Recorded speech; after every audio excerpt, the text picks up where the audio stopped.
ইসলামের ইতিহাসে হুনাইনের যুদ্ধে একটি অত্যন্ত শিক্ষণীয় ঘটনা। মক্কা বিজয়ের পর সাহাবীদের সংখ্যা ছিল 12,000, যা ছিল তৎকালীন আরব এক বিশাল বাহিনী। অনেক মুসলিমের মনে ধারণা জন্মেছিল যে আজ আর আমাদের পরাজয় সম্ভব নয়। সংখ্যাধিক্যের এই অহংকার আল্লাহ পছন্দ করেননি।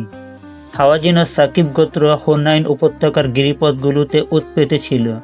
মুসলিম বাহিনী যখন উপত্যকায় প্রবেশ করে তখন তারা অতর্কিতে তীর বৃষ্টি শুরু করে। এই অতর্কিত আক্রমণে মুসলিম বাহিনী ছত্রভঙ্গ হয়ে যায় এবং অনেকেই পিছু হটতে শুরু করেন। এক পর্যায়ে রাসূলুল্লাহ সাল্লাল্লাহু আলাইহি ওয়াসাল্লামের পাশে মাত্র কয়েকজন সাহাবী অটল থাকেন।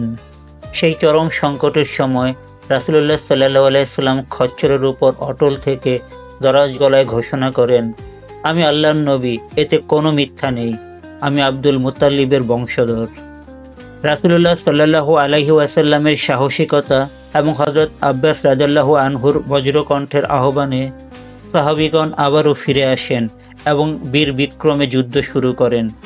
মুহূর্তের মধ্যে যুদ্ধের মোড় ঘুরে যায় এবং মুসলিমরা এক বিশাল বিজয় লাভ করেন। এই ঘটনা আমাদের শেখায় যে জয় পরাজয় সংখ্যা বা শক্তির উপর নির্ভর নয়, বরং একমাত্র আল্লাহর সাহায্য এবং অটল বিশ্বাসের উপর নির্ভর করে।